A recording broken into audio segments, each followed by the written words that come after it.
Viewers all over the world, for some of you that are seeing me for the first time, Eze-Ana Ugochi tubelu n'Oraifite, ma before Amaka Jugo. Abụ m onye isi nchụaja na Ugochi tubelu ọdịnala temple. Anyị na-agba afa miri emi rụkwazị ọrụ mmụọ dị iche iche. Abụkwazị m onye isi nchụaja na ọdịnala Restoration Evangelical Mission, bụrụkwa onye mgbasa ozi ọdịnala Igbo. So you can call me a priest or ọdịnala evangelist. I will answer. My mission is to help people live better life. N'ụbọchị taa n'oge awa nke isiokwu anyị ji wee bịa bụ how to avoid indebtedness to your master. How to avoid indebtedness to your master. Ihe ị ga-eme ka ị ghara ịba n'ụgwọ wee nye nna gị ukwu. Ntị ọrịa ka anyị ji bịa. Ikere ka anyị na-ekwu maka ya. Ọtụtụ ndị mmadụ abago n'ụgwọ n'ụzọ dị iche iche. Anyị wee na-achọ agwa gị tata ka a na-akpụ isi ugwu afọ ọnụ dịka ị batara n'ọdịnala Igbo. Anyị chọrọ ka anyị gwa gị ụfọdụ ihe ị ga-ezelụ. Ọdịnala Igbo na Igbo spirituality nwere nsọ, maka na m na-ekwu ya na-ekwusi ike na nsọ bụ ndụ. Ikwere ka ị baa n'ụgwọ na-enye onye ọbụla ihe jikọrọ gị na ya, ka ị ghara ịba n'ụgwọ mmụọ ma ọ bụ ụgwọ mmadụ. Ọtụtụ ndị mmadụ na-abịakwute na-asị bụ Eze-Ana na ya ghọtara ihe na-emenụ, na ya gbara ọgụ ya bụ many years after ọ sabụchara ọgụ ya, ya na-afụta onwe ya ebe ya ka na-agbara ọgụ ya bụ na nlọ. Mgbe ụfọdụ ya afụ ebe ya na-asa madam ma ebe ya na-aza ọgasa, then na-afụkwa onwe ya ebe ya na-asa moto, ebe ya na-arụkwa those house chores ọ lụburu many years ago, ma ọ bụ mgbe ọ nọ na shọpụ ọgụ ya na-agba mbọ na-eji ebute kpọta kọstọma na shọpụ ọgụ ya. Mana onye abụ onye esetụrụgolo kwesịrị ekwe n'okwu ya na-abụ kedu ihe kpata o ji afụta onwe ya ebe ya ka na-asa abụọ gị ya. And to make the matter worst, ihe ọ na-eme adara aka every day, ọ dịka asị na ọ na-ama aka time. Gị onye na-ege m ntị gee ntị, ma ịbụ nwoke ma ịbụ nwaanyị, ịsabụrụ ọga gị, ịsabụrụ madam, ihe dị mkpa na onye abụ ya spiritual mentor, that onye abụ ya mentor, that is the important thing. Mgbe ọ bụla ị na-asa mentorship, serve with cleanness. O nwere ihe ị kwesịrị avoid ka ị ghara ịba n'ụgwọ, ka mgbe ị na-agba in future ghara ịbụ extension to that person, ma ọ bụ ka ị ghara ịbụ na enwe ha ga-eji na-agba ụgwọ, maka na enwelu ndị mmụọ so ha na-eri akara aka mmadụ. Ị nwere ike sị na ọ gaghị nọ n'ọkọt, ọ gaghị ewe n'ọkọt ọnụ, mana ọ gaghị na ezumezu ya dị na mma. Ezumezu ihe ezumezu gee ntị, achọrọ m itiwe aka oyibo nsogbu. In fact, share this message ka o nweta onye ilo gị. O nwere ndị bụ indebtedness ya bụ ezumezu a nwere ma lọya ma polisi ma amị ma ihe niile zuru ezu na ezumezu. Ọ bụrụ na gị na chi gị na mmụọ niile gị na ha so, ha niile bụ ezumezu. Ihe mmadụ jide ebube igwe na aka ebe anụ ụgwọ. Gee ntị na nkụzi ya, amụta something ga-liberate gị. You need the pastor, you need the dibia, mana I can liberate yourself, because if you are knowledgeable, a bro master, if you lack knowledge, you remain a slave. Ka anyị gaa n'iru, before anyị gaa n'iru na nkụzi anyị ji bịa tata, ọkwa dị mkpa echefuna na anyị nọ na month of June. Our group ritual for the month is still ongoing. Echefukwana na from 26th anyị na-enwe international session na temple. Ohere inwelu n'ọnwa ọbụla, ụbọchị ikpeazụ nke ọnwa ọbụla, ụbọchị ịnọ nke ikpeazụ nke ọnwa ọbụla, iji bịa na temple mụ na gị kparị ụka face to face for counseling and other things you need to benefit in order to set yourself free from every entanglement. So book an audience with me. Ogbuefi Eze-Ana Ugochi tubelu n'Oraifite. Echefuna na aja anyị na-achụ kwa ọnwa anyị na-achụkọcha ụbọchị ikpeazụ nke ọnwa. Ị nwekwara ike isonyere anyị present ma ọ bụ ndị na-esonyere anyị na online amalụgo.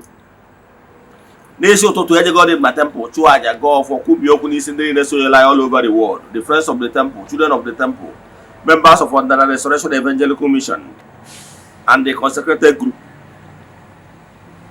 So ọ bụrụ na ị na-esonyere all over the world, etu anyị mechie ụbọchị ikpeazụ je na mmiri je chụọ aja, bịa na temple chụọ aja to entities of powers, jee n'ebe nchụ aja gbuo eburu mesara aka. Nwanne chụwakwa aja maka na aja karịrị ọgwụ. We started this group rituals over 3 years now. We have massive testimonies. But as you all know, we don't share testimonies on social media ma ọ bụ n'eziokwu TV. Ọ bụrụ na ị dị interested isonyere na group ritual, ndị mmadụ ebook megoro nke ọnwa na-abịa, chat ya m na WhatsApp, forward ya 3 prayer requests anyị ga-edebe n'ọta. chat m na WhatsApp ka m gwazie gị other details we need from you in order to book you. WhatsApp nọmba ị ga-eji nweta ma ọ bụrụ na o nwere ajụjụ ị nwere na nkụzi ije ka ịnụta is 08057837672 ma ọ bụ 08138243871. Let's now proceed. Gịnị ka m na-ekwu maka ya? Ekwuru m how to avoid indebtedness to your master. Ihe ị ga-eme ka ị wee zere ịba n'ụgwọ wee nye nna gị ukwu ma ọ bụ nne gị ukwu, onye ọbụla wụ master gị. Wee na-ekwu ọ bụrụ na ị bụ onye na-azụrụ nne gị ukwu ahịa ma ọ bụ nna gị ukwu ahịa, as long as na ọ na-akwụ ya wages na-enye gị nri, ọ bụrụgo ya master, na-akụziri gị ihe ị marọ na ihe ị ga-eme ka ị wee si na point A to point B, ka ị wee mara ihe ị kwesịrị ịma na ndụ a maka ọdịmma gị. That means that that person has your good intention at heart. Now, for that reason, obidogo with the right footing. Ọ bụrụ na ị kwụọ ya ụgwọ with ihe ọjọọ, ịbago n'ụgwọ. Ị nwere ike ịkwụ ya ụgwọ with ihe ọjọọ by ime ihe ndị ahụ ọ si ga-eme na. Example, na-ebịa lere ya ahịa wee reduce ego, ilere ahịa 15,000 example. I dere for 10,000, debe 1,000. Auntie, brother, ịbago n'ụgwọ. Ihe ahụ i were bụ ego ọgaghị. Unless no nwelu some commission ọgaghị set aside wee sị gị na so one bụ ya own. Mana ọ bụrụ na o mere ya, ihe ọbụla i letara bụ nke ya. Ntị ọ dị ka ị ghara ịba n'ụgwọ ịma akwụsị and mgbe ị ga na-akwụ ụgwọ ị ga na-akwụ ya wutu ọmụrụ nwa. Ụzọ ọbụla isi wee sabotage ya onye ọbụla bụ ọdịmma gị n'obi, ịbago n'ụgwọ dịka ya master or ya mentor. Ndị ọ dị reason kpatara ọnya kpatara na ọ bụgoro na etu a kịta o nwere ụdị ajọ ọrụ ya wee chọọ ka ị lụọ against ya partner, agwa gị the consequence because this is onye na-enye gị nri. Ndị ọ dị yes, o nwere ụdị ọrụ ọ ga-abụ ịchọọ ka ị lụọ against the hands that feed you, agwa gị the consequence n'ime emewuru onye na-etu ọgwụ maka na onye a bụ onye arụ gị, onye a bụ aka na-enye gị nri. Maka na aka na-enye gị nri, igbu ọrụ ya ọgwụ ọnọdụ ka gị nweriri aka nsi n'ọnụ. Ị ghọtara ya? Ihe a bụ teaching for another day anyways. But ihe chọrọ ịkọwara gị bụ na-enwere limitation ihe ị nwere ike ime for the virtue na onye a bụ onye na-efeed gị. Yes, o nwere so certain the loyalty must be there. If not, ịbago n'ụgwọ. Nke ọzọ bụ ị nwere ike na-asa abụ mmadụ then na-achọ change onye anwa n'ụdị ekwesịrọ, ịbago n'ụgwọ. Ị nwekwara ike na-asa abụ mmadụ ọ bụrụ ịbụ onye na-abụghị na-agba bọyị, ị na-ese evu ego ọga gị. Ofu onye ka m na-ajụ ọ sị m na ya na-ese evu ego ọga ya na ihe a ji ese evu ego ọga ya bụ ọga ya setụrụ ya with million one o ji esetụrụ ụmụ bọyị ya adịzie na nke ya sevutere esevu ka o wee kweme. Nsị ya na-aga chukwu n'iru n'ebe a ka ihe niile adị n'akara aka. Ọ gwara ndị chi edere ụba ihe ọga gị ji ụgwọ for is mentorship, ịkụziri gị ihe ị kwesịrị ịma na ndụ a ka o wee dịrị gị mma. Ụgwọ a ụgwọ o ji kụziri you the plus and minus, gwa gị ụfọdụ ihe ị kwesịrị avoid ka ị wee nwee ike ibuild that brand ị nwere ike dị equivalent to money. So ihe ndị ọ na-eme ọ bụrụ na ije na-ezuru ego na-edebe, my brother my sister, ego ya ahụ ị na-edebe mgbe ọbụla o setụrụ gị i wee were ego ahụ o nyere gị as settlement, nke ahụ ya right, i wee were je add ya na ego ya ahụ izuru ezu before ọga branch ka o mepere. Ntị ọ dị ihe ọ pụtara na gị na ya na-asụ combined business. Achọrọ m ka ntiwara gị aka oyibo ozugbo ka ị ghọta how things work. Ego ya ahụ ị na-edebe bụ ego ya, as long as you are shortchanging him is his money. Now o wee setụrụzie gị, nke a bụ nke gị. Ihe ọ pụtara bụ na isi mkpi dịkwa na akpa mkpi maka na ego ahụ o ji setụrụ gị abụrụgo nke gị, nke ya ahụ isi evuru bụ nke ya. So ịgbakọ ha na-agba ọrụ wee na-eme biznes, ọ ga-akọmpi ka gị na na-azụ. Ị ga na-agba mbọ ọ dịka gị na o nwere onye gị na ya na-eshi ya profit. Ụfọdụ ya asị na nwoke a na-agbachara ya bọyị na adịrọ successful. Ọga o nwere ndị ya agbachalụ bọyị ihe so ha na ọ nọrọ n'ọkọt gwọrọ ọgwụ, mana ihe so ye we penalize you. Ị nwere ike ka nkọwa ya maka ịghọta ya. mma akụwara gị ya ihe wee ezumezu mmadụ. O nwere ndị ya bụ ha na-agbarụ mmadụ bọyị ije na-edina nwunye ọga, ihe a bụ nri ọga ka ị na-eri ịdị gị indebted. Ntị ọ dị, yes, ịcross go the red line, we had a red line ịcross gị ya, because mgbe gị na ọga ya na gị na ọga gị na-agba bọyị, ọga gị emere include nwunye ya na ọrụ ekenyere gị, enwe ha na-akpọ JD, job description. Yes, ịsavisi nwunye ya esoro na JD ọrụ enyere gị, therefore ịcross go the red line, mee ihe asọrọ gị mee because ịbago n'ụgwọ. Ọga enyere ọrụ description ije na nke ọga, ị na-edi na ụmụ ọga, ịbagokwa n'ụgwọ ịcross go the red line. Ọ bụrụ na ị dị interested na nwa ọga, you nwere problem. Once you settle gị na boy, maka na onye akpọ mmadụ ọkwa eziokwu, settle ọga ịdịgo free. Ị ka walk to ya ọga gwa ya na ị chọrọ ịnụ nwa ya nwaanyị, is accepted. Nwere ọga, as long as na-ebi good, ọga ya eme ya approve. Yes, support ụnụ ka dị official. Mana ọ bụrụ ga na nke azụ, ọga ịcross go red line, ịbago n'ụgwọ. Maka na ihe kpatara ya nọ, ihe dị iche na nwa ọga gị na ndị ọzọ bụ na ọkụkọ na ewu na nkịta adị atọ ọkwa anya gbara ya n'onu. Yes, o na ya job description. So nke a bụ ihe ya eme abụọ. Ọzọ bụ na ka m kọwaziri ihe bụ ezumezu, maka na nwere na aghọtara ya. Ezumezu bụ ọ bụ na gọọmenti asị na gọọmenti peripherals. That include ihe gọọmenti ji dị ebube, the ministry, parastatals, the police, the army, the judiciary, all these things are etc. and etc. of government. Nchọrọ etu a ka o si dị na nke mmụọ individual wise dịkwa na nke obodo, mana taa anyị na-ekwu maka nke individual. Ọ bụrụ na idokwago ezumezu gị, ezumezu include ya chi gị, ya ndị ichie, the judicial forces, the police, the army, the ihe niile ndị mmụọ niile gị na ha so ma ndị na-agba ụgwọ, ha niile bụ ezumezu. Now, when you cross the red line of your master, his ezumezu, ndị ọ bụ ọrụ ha protect the integrity and the wellness of that your master, ga-ebido na-agbago ụgwọ. You can call them spiritual police. Ha ebido na-agbago ụgwọ, whether ma ọ gaghị ọma ma ọ bụ na ọ gaghị amarọ. Omego activate his ezumezu. His ezumezu nọ n'ọrụ. So that his spiritual ezumezu, ndị ọrụ ha bụ ịgba ụgwọ ga na-agbago ụgwọ. Ndị ọrụ ha bụ protect ya ga na-fight gị. Ana m achọ ịkọwara gị na whether ma ọ gaghị ọma ma ọ bụ na ọ marọ, ihe a bụ ezumezu ya. Maka anyị mara iche na ọ gaghị anwa ị na-asa abụ, ị mụrụ na n'owere chi nwee ezumezu ya. Akwa nke bụ eziokwu, o nwere one boy, ihe dị mkpa bụ na ịsa abụrụ ọga with clean hands. Ọ bụrụ na obere ego ka o nyere gị, ihe ya asị ọga ya kpere gị ekpere n'ego a gọziere gị ego. Ngwa ọtụtụ ndị mmadụ ọga ha setụrụ utu obiọma today ha bụ multi-millionaires. Ezumezu ahụ maka na ọga nwere ezumezu, nwapụ onye nwere ezumezu too.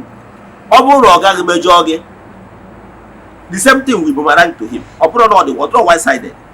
Ọ bụrụ na ịgba hapụ ị na-echeki ma ị gbachara ọga ọbụ ọ ghara isetụrụ, forget that one. Serve well with the clean hands ka ị ghara ịba n'ụgwọ. Ọ bụrụ na ị mechalụ ọkpacha anya ghara isetụrụ gị, igbe amago nyanwa, maka na ikpe mara ya bụ na your bros job description gị na ya kpara, idebere ya own part of the bargain, ma ya wee debere nke, therefore ọ dịgo indebted to you. If mere ebe ọ ga mechalụ megide nwa boy, ọ bụrụ ọ ga mechalụ o nwere ego ọ ga-eji wee satụrụ nwa boy, o seti nwata nwa boy akpọ with madam, ma o seti ọpụ with ihe ọbụla, ọ daa ewee chụọ ya after ka ọ gbachara boy 5-6 years. Nchọ mana enwere ike ndị be eje gbagharịbasị maka ego wee establish nwa. Today ọ ga na-ayọ nri, mana nwa boy akwụrugo n'ụkwụ ya na nchọ all two sides something. Adị m ekwu na nọọsụ ọga no. Ọ bụrụ na ọ gaghị ije na-eche ma ọ gaghị onye emejọ gị, o mechọ gị, the nature is there. Maka na ebudu ga-afụrịrị ndị kpa atụrụ. Ịghọtara ya? So ihe dị mkpa bụ ịda na-eche maka echi ma o setụrụ gị ma ego ihe no, ị na-aga Chukwu n'iru. Ebe a ka ihe niile dị. n'akara aka. Gịnị ka m na-ekwu maka ya? Mee ihe ọbụla ị nwere ike ime ka ị ghara ịba n'ụgwọ onye ọbụla bụ ya mentọ. Ọ bụrụ ma ebe i jere ịmụ ọrụ ma ebe i jere ịsavụ mmadụ, make sure na ị bara n'ụgwọ. Ọ bụrụ na onye anwa decide ya ka o megide gị n'ụdị abụ na ụdị ọbụla, it will boomerang to him. Ka onye gwa na odibo enwere ike imecha aka nna ya ukwu, ọ dị very possible. Mana ihe dịgoro mkpa bụ ya hands must be clean. Onye ka na-ekwu maka ya. So zele ihe ọbụla ga-eme ka ị ghara ịba n'ụgwọ. Ihe dị mkpa, ihe ị nidiri from your master is blessings. Ihe ị nidiri. You look at the story of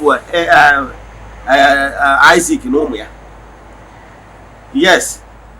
So ihe dị mkpa bụ gị jee ka ị nara ngozi ya fada. Ya bụ ihe dị mkpa. Ya masa ihe dị mkpa bụ ngozi ya nwa n'obi ochie niile ọsị ndị bụ ụnụ na onye asaa bụrụ ya ọfụma, na-eji obi aṅụrị niile wee na-asị ya dịrị ya mma. That blessing ihe nidiri.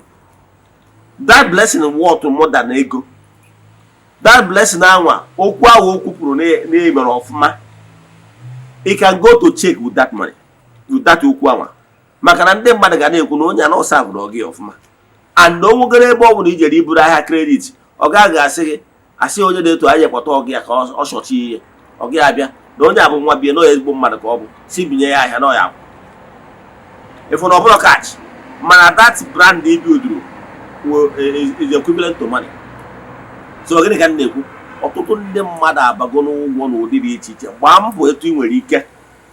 Enye m some examples, right? Then extend ya to your own corner. Ihe ọbụla ga-eme ka ị ghara ịba n'ụgwọ ọbụla gbara ya ọsọ. Ịbakwana n'ụgwọ. Maka na ị nwere ike ọtụtụ ndị mmadụ abago n'ụgwọ. Ụgwọ a ha bara n'ime na-eri akara aka ha in the sense that na ha na-agba mbọ a na-apachọ na-eri ike. Ị nwere ike sị na ọ gaghị nọ na kọtụ, ọ gaghị nwee ike ọ nọ na kọtụ ọbụla. Mana ana m achọ ịkọwara gị na ọ dị kama the gods ezumezu mmụọ ndị ọrụ ha bụ because not all activatry ihe suyenụ. And for that reason, ya nwa na onwe ya kwesịkwa na ọ ma eme onye ọzọ ka activation ahụ wee dị valid. And once activation ahụ dị valid, ime ya ịnọ na nsogbu, ya nwa mekwa gị ọ nọ na nsogbu. So buru nke a n'obi. Mgbe ụfọdụ ị nwere ike na-agbagharị na-asị na ihe dịbe nna gị na-eme gị, ma ọ nọ ndị mmiri na-eme gị, ma ọ bụ nọ ndị aka ogiri. Ọgụnwa mere onwe gị. In this kind of case, ọgụnwa ya eliberate onwe. Ọ bụrụ ihe ị ga na-agbagharị from one pastor to another, from one dibia to another. Ọ bụrụ na iso na ndị banyere n'ụdị nsogbu dị etu a, chat me on WhatsApp. I will help you. Ka gwa etu a ga-esi mee mbana wee sụọ mbana nri ka ị wee nwere onwe gị. Maka na ọ bụrụ na ị sị na ịma atụ onwe gị na dis agbụ ịnọ na ya now, ị ga na-alụ ka elephant na-eri ka ọkụkọ. Mgbe anyị wee ga na-asị na onye gwọrọ ọgwụ, onye gwọrọ ọgwụ. Maka na azụ mgburu onwe eti n'ọnụ agụ iyi, onye ka ọ ya ajụ ihe mere ndị a. Ka m kwụsị ebe a. Inwe ajụjụ na nkụzi a ma ọ bụ na ịchọ ka agbara gị afa miri emi, chat me on WhatsApp 08057837672 ma ọ bụ 08138243871. May the blessing of Chukwu Premier be with you all. May you be favored. May you be protected. May the work of your hands begin to yield fruit. N'aha Chukwu Premier. Onye ike niile si n'aka ya bịa. Ka emesịa nụ ka ọ dịkwa na echi niile n'oge awa nke eziokwu. A sị m na ọ bụrụ na ọnwa egburu ọjọọ eji wee chụ aja, emechaa na ọ ya epuriri ome. Udo dịrị ọnụ.